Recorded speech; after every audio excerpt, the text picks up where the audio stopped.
existential out-of-body way. Just like say to the ether, baby. There you go. And then you're projecting the feelings outward instead of inward. Okay. All right. There you go. A busy day today. Post-election. This is 2 J's in a Pod. I'm Mary Ellen Murphy from WGHN Radio. And I'm Sarah Leach from the Ottawa News Network. Oh, my nose is running. So the election, all that, blah, blah, blah. Oh, is that all that we're going to pay service to? Hang on. The Grand Haven Department of Public Safety millage passed, which I was not. I thought it would, but a lot of people were not sure on that one. I wasn't sure either, to be honest with you. I mean, given the way that the last couple of school millages went, I wasn't sure. But, public safety is a different animal. It is. And that whole thing was a safety issue. They didn't even have a proper decontamination. Thank you. I was going to say I know. I'm like, oh my God, that's like 6 syllables. Syllables. Anyway, that passed. What was I going to tell you? There's so much going on, I don't even know where to start. The government is still shut down. President Trump is supposed to be paying the SNAP benefits, but he said he's not gonna. According to the courts, yes, but he cries differently that he can't. Oh, okay. So I don't know for certain if this is like a can't or won't situation. Yeah, I think don't that know. states are trying to figure out like how to solve that crisis. But yeah, there's a lot of people who are going to really be feeling the pinch in terms of being cold and hungry. I know. Okay. So at election, a friend of mine that's going to buy me lunch in November, because I told you I made a bet with him that if the country's in the worst place in a year, you buy lunch. Well, I've got the facts. You won the bet. All right. The country's in a worse place than it was a year ago. I said, wow, you're really silent on social media this morning. He goes, oh, it's all illegals voting. It's always something. Really? Where's the proof? That's what I said. He's like, I'm not doing this. Bye. Typical. All right. Well, tell him where to Venmo you for Taco Bell. I'll go there by myself. Anyway, it appears that the people have spoken locally, statewide, and nationally. Yeah. I mean, New Jersey, Virginia. I mean, we're seeing kind of some referendums early on in terms of how the Trump administration is performing nationwide. Yeah. I heard that New Jersey was like the best place for Republicans to maybe potentially flip a governor's seat, and that wasn't even close. So, yeah. Okay. Yeah. Okay. And honestly, like locally close to home, I don't know if anybody pays attention to like, Holland City Council and Grand Haven City Council and that sort of thing. But Scott losing in the Grand Haven City race was a little bit of a surprise. I don't know if anybody remembers. Yes. But Dirk, you actually predicted that maybe he might win. Yeah. And that did not come to pass. The other two did Sarah win. Callio and Aaron Lyon, yeah. Correct. And then in Holland, we actually saw a kind of a somewhat significant upset with Quincy Byrd. Anyone who follows Holland politics. So this was somebody who was elected very early on in my tenure at the Holland Sentinel. And he was at the time a young African-American man. Now we're, 14 years in. And he was upset by Abby Klomprens, who is the daughter of Wayne Klomprens, the longtime city councilman who left the board, the council. And actually, he was in the class of the city people that were recognized by the Social Justice Committee. Yes. In the same class that I was recognized in a couple of years ago. Social Justice Awards. Yeah. So we sort of, she ran for statewide office. She didn't win, but then she won locally. And so we're seeing kind of like this return to grassroots sort of an approach on the Democratic side that seems to be successful. So Tim Mariquin is back on the board as well on the city council in Holland. So yeah. It's a really interesting time. It sure is an interesting time. I did have Ottawa County Commissioner Jacob Bonnema in the studio. How did that go? Very well. Once you've got the scoop. It's a taped interview. I know, but come on, tell me all the dirt. Well, okay. We started from the beginning, how he got involved with Ottawa Impact and all of that. Did you know that he was sworn? I don't want to give too much away because the interview, I've got to take a listen to it and edit it a little. No, I don't have to edit it, but just clean up some of my breaths and my snips. Okay. So he was sworn in December. Yep. And then in January, that first meeting He went out of town. He's out of town on Yeah. the beach with his boys. Yep. And his phone starts blowing up. And remember, so he had asked Joe Moss, Yeah. the incoming chair, because remember, it's not an Open Meetings Act violation to acknowledge that Joe Moss was going to be chair in November before anyone was sworn in. Right. Anyway. Yeah. Yeah. So Jacob was told that nothing of significance was going to happen at that first meeting. So yeah, you go on your So go planned on. vacation. Go on. Go on. I didn't know that about him. I had no idea. We talked about that. We talked about when he decided to leave Ottawa Impact and how that affected his family and whatnot. And then and it was interesting to me after he was elected. From November to January, he met with all department heads within Ottawa County. He kind of did a lot of proactive stuff, Yes. which I did not know that, which I thought was really smart. And then he walked me through the closed session. And one of the things that he stated was, we didn't start recording closed sessions until this happened with Adeline Hambley. After this happened, we realized we need to record these. Right. The minutes aren't enough. He said, you're going to get the minutes. You're going to get all 7 pages of them. You're not going to see or hear sighing. You're not going to hear. There's no body or the bickering that we heard in the Epperson Wetmore. There's no body language. So he walked us through that, and this was a nice way to kind of end the story. The story deserves an ending. I know there's people out there that are going, "Oh, come get over that. That was 2 years ago. Move on." Well, we can't move on because we didn't know the truth. We knew the truth, but do you see what I'm saying? I do. We didn't have anything now it's all out there, and it'll be all out there with the minutes, and then we'll release the interview, and then he can, speak more about it. But I learned a lot, and it was really nice to meet him. And so I said, why don't you come in like every 3 months or so after a regular meeting, and We should have him on the podcast. I would love to have him on the podcast. He's a really smart man. I know. And he brought me honey from his honey company, which I thought was so sweet. So, I've never gotten any honey. I would like to have, considering what I've been accused of doing with him, I think I deserve some honey. Dial? Anyway, it was really, really nice. But okay, so we're taping this interview, and I'm thinking I'm going to run out of tape here. We're going on over an hour. And he has so much to say. Well, I know he does, and I wanted to give him, Yeah. in the company I work for, we agreed that let's do a long form interview and give him this chance to say what he wants to say. Yeah. I'll invite Joe in. I'll invite Sylvia, Allison. They won't come. I know, but I'll invite them. Good on you. So anyway, we're doing this interview. In the back of my mind, I'm thinking about, well, I could ask him about this, and this, but I need to stay on track, right? Sure. So we need to talk about your article. First, there's so much to talk about with you. That article that dropped, and Jordan Epperson and all of his complaints. Did you ever get John Gibbs to say that's not true, that's not true, that's not true, or did he not respond?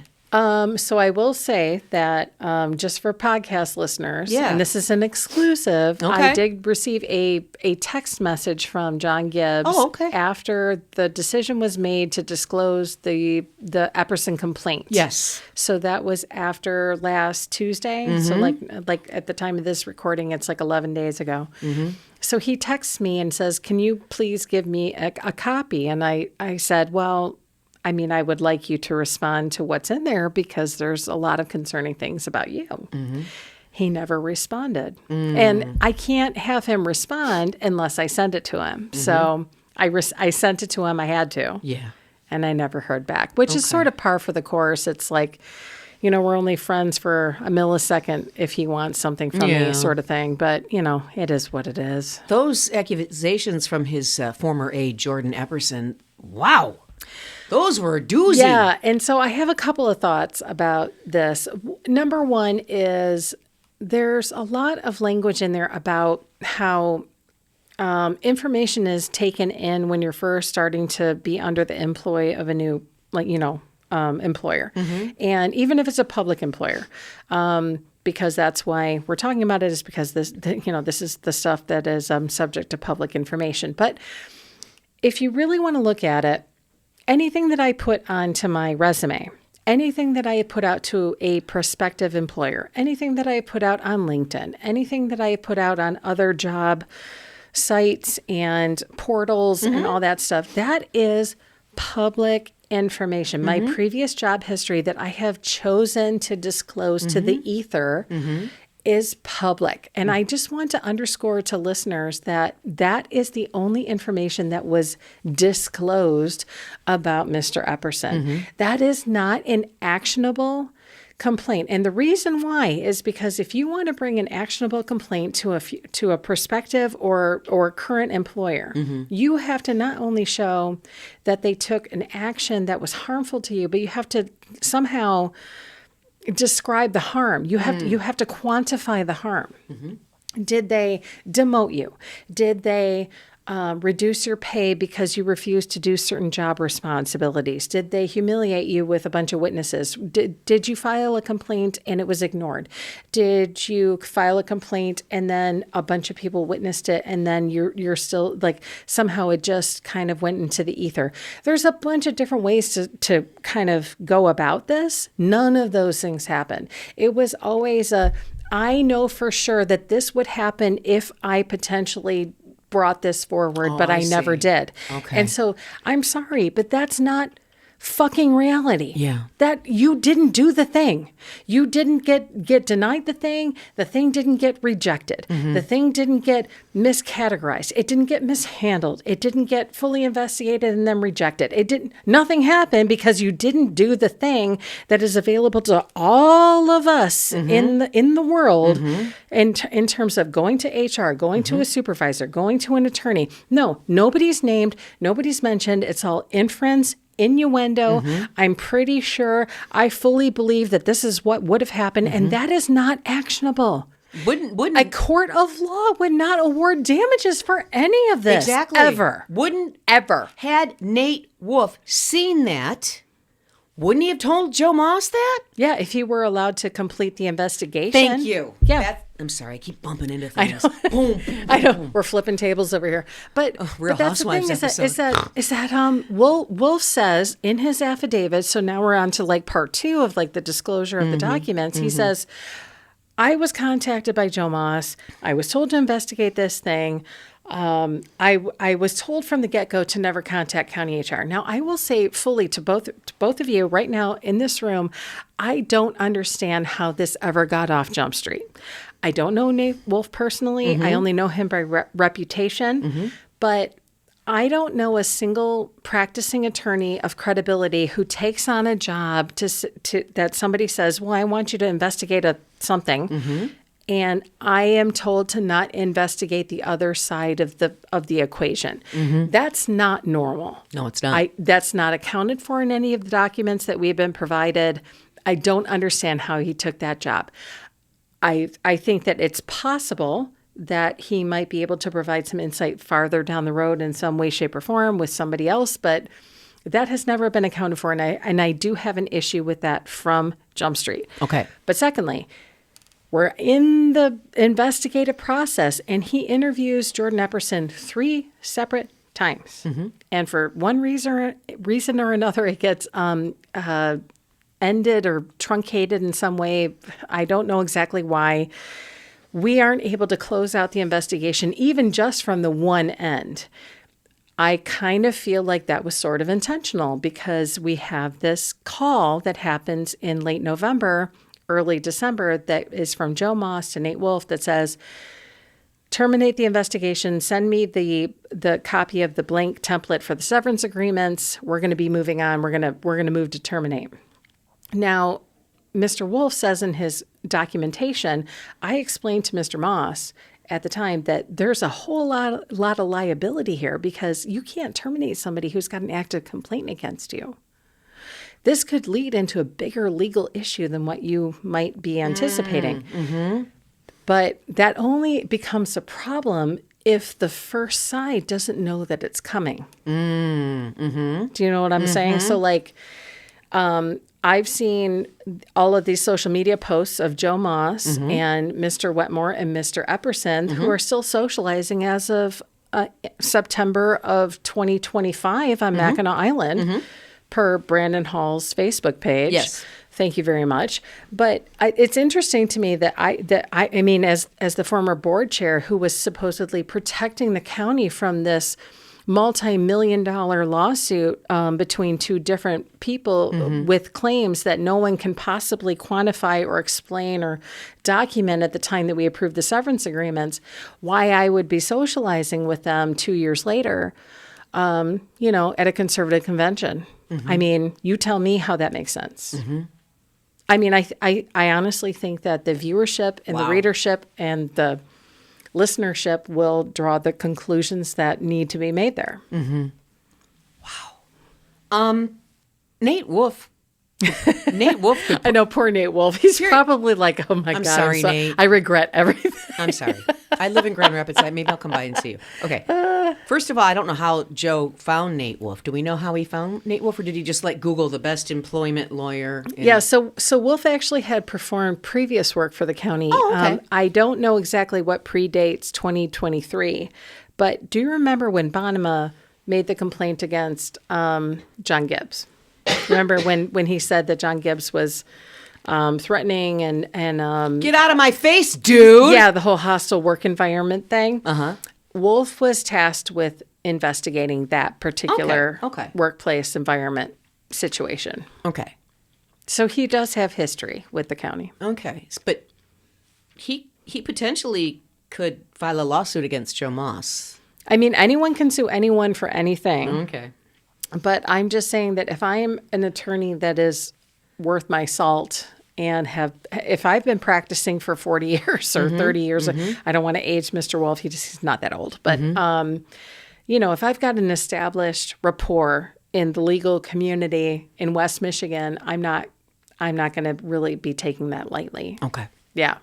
That's interesting. I mean, and it's a crime if somebody were to say, I'm a lawyer, here's what I think and here's what I recommend. That actually is a crime. You can't impersonate a lawyer without a legal license to practice.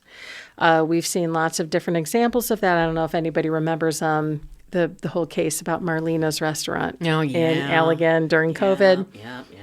But she had an attorney who I believe was licensed in Texas, but was not licensed in Michigan, and was representing her in one of her hearings. And he got carted off to jail. Like I was in that goodness. I was in that Zoom meeting when he just gets carted off to jail, and I was like, oh shit, this is some real stuff. Like they don't mess around with that kind of stuff. But if I'm saying, well, an attorney told me X, and I'm interpreting it as Y. That's a little bit of an arm's length transaction. But I think that if you take it too far, when you're invoking that person's name and saying things that they didn't say, I think that person definitely has some sort of civil recourse. Whether or not Mr. Wolf chooses to exercise that, that's up to him. Okay. I don't know if he wants to make that kind of, call that sort of attention to himself, or if he just wants to take the high road. Okay. All right. I know the Oh-Eye-Ers, as I call them now. I call them the Oh-Eye-Ers. They're going to a lot of college campuses, and I believe they're hoping to put Turning Point into some high schools. Am I correct on that? I heard a little rumor. I'm sure that they're trying. Okay. Yeah. Okay. That's interesting. I think they wanted to go to Hope College, and Hope said no. Well, it's an interesting way of taking like a national conversational point and then flipping it in the way that you want to. I think that there's some room to sort of parlay this into something that is positive. But I mean, honestly, let's just all be real. The whole thing about Charlie Kirk and Turning Point was a negative experience for the entire nation. I'm not really sure that anyone wants to necessarily invite in the potential for the controversy where they could have a trickle down level of whatever, how this sort of turned out, I just don't see a lot of high schools and colleges going for that. Yeah, because it'd just be easier to say no. And then colleges have bylaws and stuff where certain groups they're forced to, accept things as long as they follow the right, procedural laws and stuff. So there's a lot of public universities that have to have them. Monroe College, I think, was one of the latest ones that accepted a Turning Point chapter because they followed all of the, applicational, procedures that the school had. Well, they got somebody. I mean, I making, guess they got someone making videos for them, and they are top-notch videos at Ottawa Impact. I will say that. I thought they had jobs and stuff. I mean, I don't know where they find the time to do all this stuff, but whatever. well, they're probably playing the long game, thinking that they're going to be picked up by some sort of broader campaign. It's the same thing like when you see some of these quasi newspapers popping up. You see Simple American, which we like to say Simply American and all that. You see the Hollander, which is sort of an extension of that, because they're all owned by Joe Moss. I mean, we all know. But I guess, people say, well, aren't you offended? Like, aren't you outraged that this happened? I said, no. And they say, well, come on, where's your sense of dignity? And I said, I've been in this for 30 years. I'll check in 30 years whether or not they're still here. It's so hard to stay in this business when you want to be in this business. I mean, let alone it's just convenient to be in this business for a couple of years to win an election. I mean, I'm in it for the long haul. Are you? Are these children that you're recruiting with first names and and pseudonyms, are they in it for the long haul? I highly doubt it. I doubt it. I really do. Well, when's the next meeting with the Board of Commissioners in Ottawa County? Well, yeah, that's the big thing that we changed to in this year is that it's the fourth Tuesday of the month. So it's not until I think it's the 25th, right before Thanksgiving. It's the Tuesday before Thanksgiving. Ew. I know. All kinds of stuff's going to get lost in the news cycle. No, but it's a fun one because they end up going over to the Family Justice Center and it's the whole adoption day that is amazing. And that's a super fun event. Yeah, I've never covered that, but I've heard that it's I know. It's really amazing. I saw that Ottawa News Network is you're branching out. What's going on? You want to talk about that? Well, we're trying to fundraise for year 2. Okay. We've got a lot of high ambitions. We've been accepted into the Institute of Nonprofit News's News Match program. Congrats. Thank you. So what that does is it allows us to fundraise where they'll match $1,000 for every new $1,000 that we have for a certain period of time. We also are applying for a Report for America grant, which is active right now, and we're hopefully seeking another person to person and a half for year 2, which honestly would be a huge game changer because I think that one of the things that gets lost in a lot of the conversation of local media and why aren't you here and why aren't you doing that? I got a lot of blowback about how I didn't cover No Kings. Oh. And I am only one person. And I think that people forget that because I'm doing obituaries and I'm doing opinion and I'm doing, I'm juggling 4 or 5 freelancers and I've got one intern this cycle, but I had up to 4 interns in the spring. It kind of waxes and wanes. And so and plus I'm doing my own original reporting. Exactly. There's stuff that happens and I happen to be out of town that weekend and I'm so sorry. Right. But it's just, this is sort of underscoring the need to have people who are present. And I don't mean to leverage that in a negative way. It's more of a positive way. Your criticism of my operation, I hope that you leverage that with your checkbook because I will deliver if you give me the resources to do it. Okay. It's that whole thing. Yeah. Right. You're right. Yeah. You're right. Wow. Okay. I know. This is the first year where we didn't do a decision 20. And it's such an off years are weird. We just didn't do it's it. not a midterm year. It's city elections. We're not really sure how much credence to give it. I know. Kind of depends on if people are opposed or unopposed, or if there's really controversial bond issues and all that other stuff. Yeah. I will mention that as of yesterday, I think I'm remembering that correctly, the Grand Haven School District did issue its results for the survey for how the school system is going to work over the next several years. And it looks like some pretty big changes are in store. Interesting. Maybe a 5 through 6, 7th through 8th campus on the Griffin White Pines Intermediate campus area now, and then maybe finding a different use for Lakeshore. Okay. That's actually pretty exciting. It actually might affect one of my kids. Yeah. The youngest one who probably needs it and the structure. But right. But I explain to people that I have kids in 3 different schools. Right.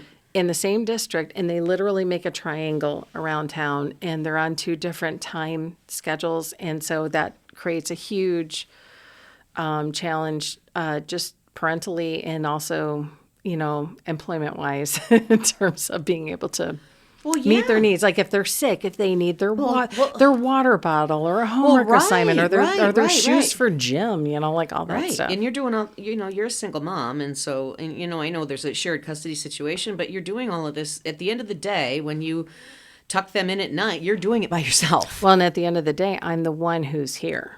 Right. I mean, my ex is not in the city, so right. And it's just everything falls to me. It does, and it's very difficult. And I just want you to know, I see you, I do, and I know what it was like to be in that situation. And I didn't have any family here. You don't have any family physically here. Yeah. So I am your sister. Well, you were my sister yesterday. Remember what I texted you about? Oh yeah, I know. We need to I'm not sure if you want to talk about it. I think we do. But It's a pretty big conversation that. That you need to talk. Something happened and you wanted to talk about it. Yeah. All right. I think it'll be good for you to talk about it. I don't know how to quite explain this in a way where people will understand, because unless you're a journalist, you don't quite get it. Okay. But when I was just about splitting up with my now ex-husband, so now this is summer of 2019, just before COVID. I was sent down by my company, which was then known as Gatehouse Media, to go down to Florida. And I was sent to a Poynter Institute, which is a, it's a very, I don't know if people not in the business, I'm trying to think of it's a watchdog of the industry. Sure. It's they have classes for journalists. It's sort of like an ongoing learning. It's a major nonprofit, but it serves a lot of needs for the journalistic community. And so I get sent down for the very first time. I'm alone. I'm having a lot of ceviche and sangria and contemplating life choices. And I meet this man, and his name is Rick Edmonds. And his beat for Poynter is to be a watchdog for the actual journalistic community. So he's writing about different decisions that are made by the different newspaper chains, primarily. So his big beats were Gannett, Hearst Media, Lee Enterprises, McClatchy, all this stuff. So are they dropping circulation days? Are they consolidating delivery services? Are they laying off journalists? That was his bread and butter, right? And he was an older gentleman. We had a couple of one-on-ones together during this time in 2019. And so once I left that contingent, that cohort, we continued that dialogue. Hit and miss. I mean, it could be months, maybe 6 months, even up to a year. And he would check in every once in a while. And we got into 2024. In early 2024, my then company, Gannett, so now Gatehouse had merged with Gannett and taken the Gannett name. And so now it's the largest newspaper chain in the country. And I get these, I don't know how to say this in a way that, in the moment, I mean, I'm in it, it's my job, and I'm scared of change.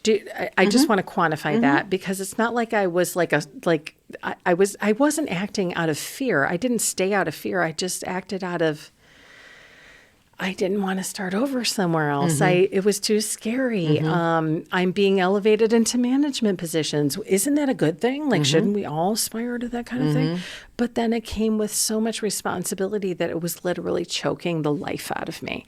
And I got to a point where I'm managing 26 newspapers across 4 states and almost all of these newsrooms I have never actually physically seen. 5 of them are ghost newsrooms, which means that not a single person is actually operating even out of that newsroom, whether it's sports or news or whatever. There's just no one. And another handful were only sports and no news. So we're pulling from the network of USA Today, which is, the parent company and all that. And I hear about this hiring program. And it's supposed to be placing these journalists into these small newsrooms. And allegedly, it's supposed to help me and the 8 other managers that are at my level that are managing all of these small newspapers across the country for this company to be able to have more people and operate. I mean, that's what we were told was supposed to happen. We spliced off this whole wing and to have small journalism, and then big journalism is going to be in the big journalism wing. And so then we don't get lost in the finances of things. And no, that never fucking happened, ever. Oh my gosh. It never happened. We had job postings and then we just couldn't fill them. And then there were delays. And then there were more delays. And then there were more delays. I remember interviewing this poor kid for the St. Cloud, Minnesota position, a paper that I managed that I had never once seen. 0 people working for us under this company. And he's going for his second bachelor's degree because he's so smart that he's able to get like all of these like scholarship funds and stuff in order to fund his, continuing education. And he's got a journalism degree and he's got this other, I don't even remember what the other degree was, but he's probably like a million, % smarter than me. And he's just trying to get employed. He's just trying to buy time to get employed. We made him wait for 5 months. Oh boy. 5 months with no assurance that he was going to be able to make $15, $16 an hour that he could make at McDonald's down the street. So I got mad and I emailed my friend over at Poynter, and his name was Rick Edmonds. And I said, I'm mad. I don't know what to do about it. I would like to talk about it. He happened to be on vacation that week. So more time goes by. And a couple of weeks later, he reaches back out to me and he says, sure, let's schedule a phone call. We are on the phone and I just said, look, I don't know what's going on. I don't know what the point is. I don't really even know what the story is, but I know that what they're saying is not true. I know it's not true. And he said, well, that sounds like a story. And I said, I can't be your source. I work here. It's my livelihood. I have no backup plan. This is what we have to do. And he said, all right, I'll find a way. So he started asking pointed questions of Gannett leadership. Okay. Which is his job. And then I think that we had maybe 1 or 2 more phone calls in between that point. I did not know what was coming on April 29th of 2024, but it was a Friday. And I get this unscripted call that comes on in my team's calendar, and my supervisor pops on, and then all of a sudden somebody from HR pops on and says, well, we know that you've been talking with somebody from Poynter. And I said, okay. And they said, well, you've been disclosing company information. And I said, what are you talking about? I honestly had no idea what they were talking about. And it took me a minute to figure out and kind of piece together the weeks beforehand that I had talked to Rick. And apparently Rick has too many pointed questions on my company leadership, where they had gone through company emails of journalists, which is pretty taboo if you're, in this industry. And just sort of, nothing was in writing in terms of me sharing any information, but they just sort of put 2 and 2 together and just assumed that I was the person that was burning the company. What is terribly ironic about that is that nothing had actually been written or published or printed up until that point. But the moment that they fired me, all of these stories came out. Really? It was actually sort of a self-fulfilling prophecy on their end.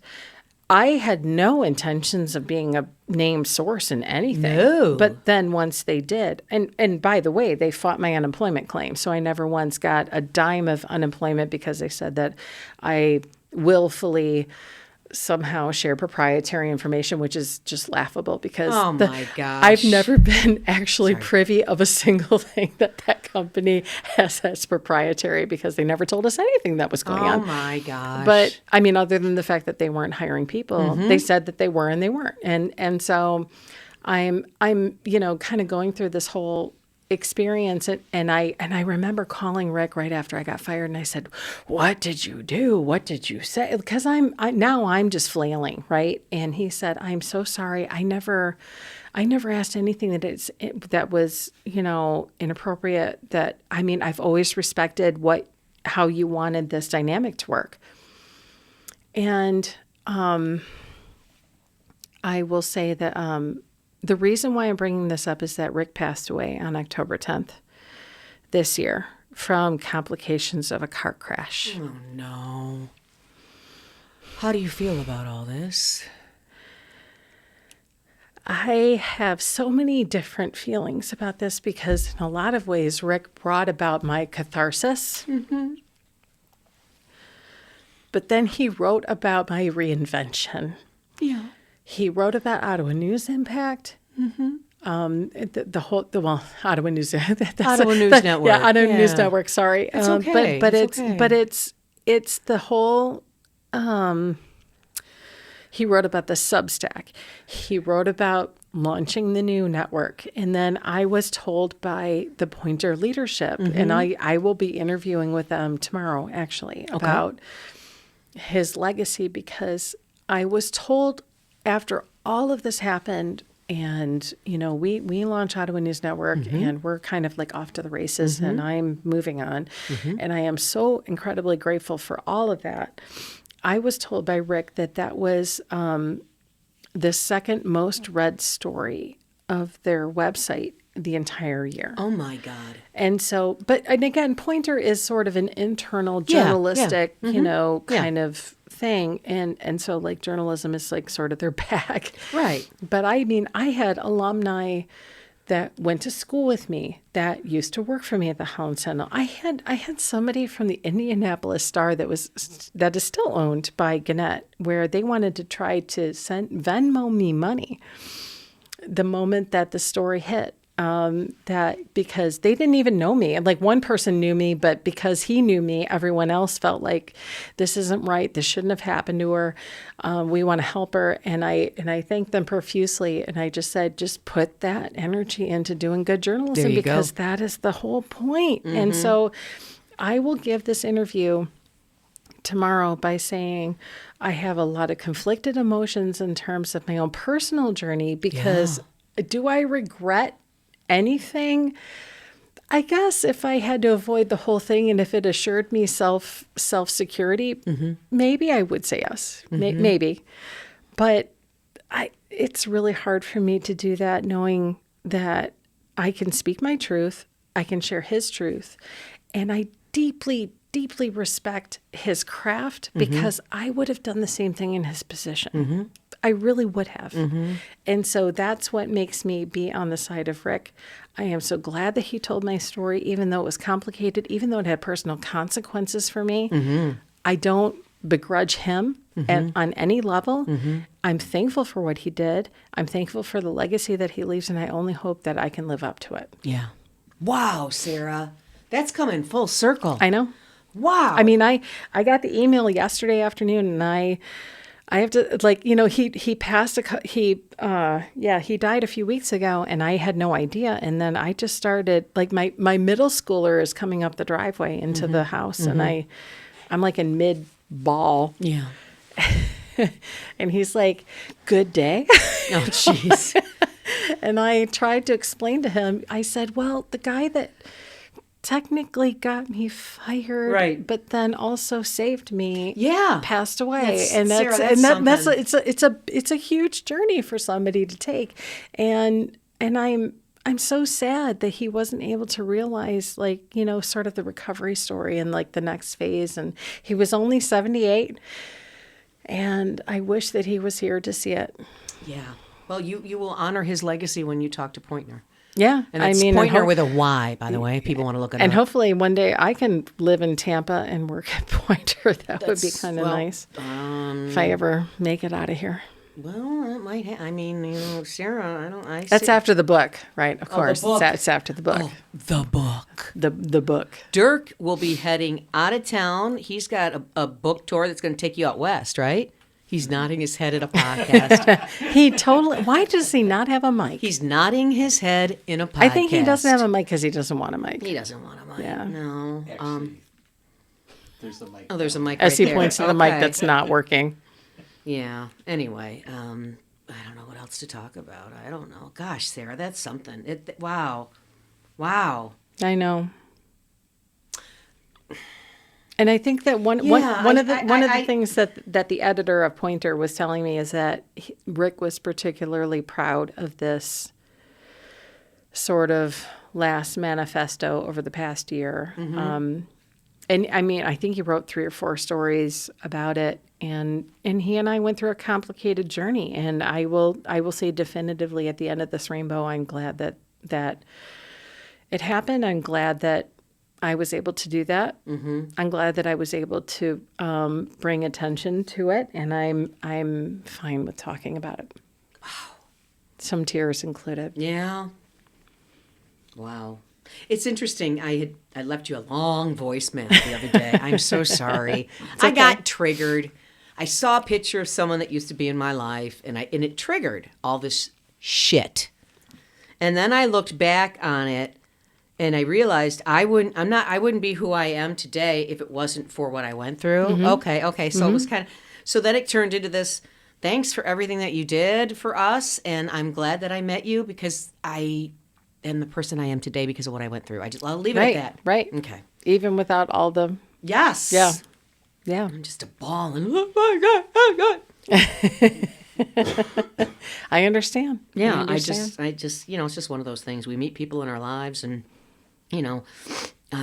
it's always for a reason. But it's funny how you just get triggered by things, and well, I think when you talk to Poynter that you will do this man justice. I hope so. I think you will. I hope. Well, it kind of reminds you of your own mortality.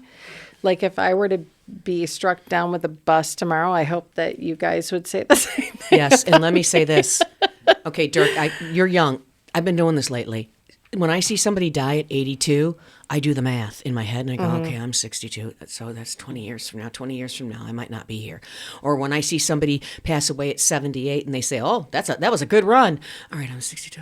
I do the math, and this is what I've been doing lately. Yeah. Do the math backwards and Yeah. say that was 20 years older, and you remember back 20 years. Stop. It seems It's like really scary.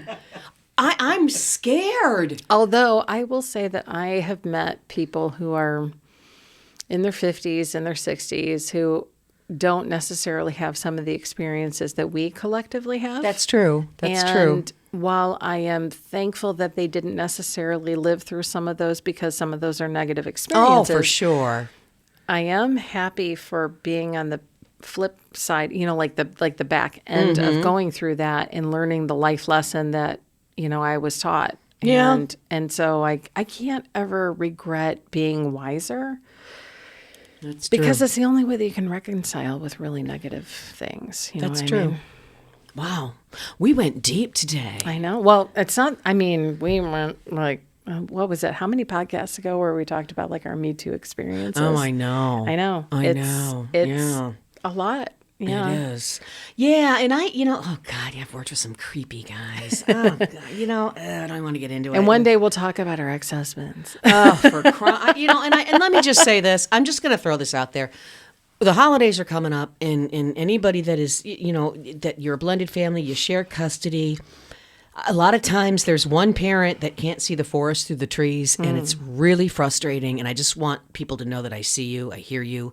You need to see the forest through the trees. You need to get your shit together, and you need to stop the bullshit, because one day you're all going to be together in a church for a wedding. And is this the kind of shit you want your kids to deal with? Should your kids have to? That's between you. Just get your shit together and do the right thing for your children. Okay? Yeah. Do the right thing for your children. That's what you have to do. Yeah. Do the right thing. This has been 2 J's in a Pod. Bye-bye.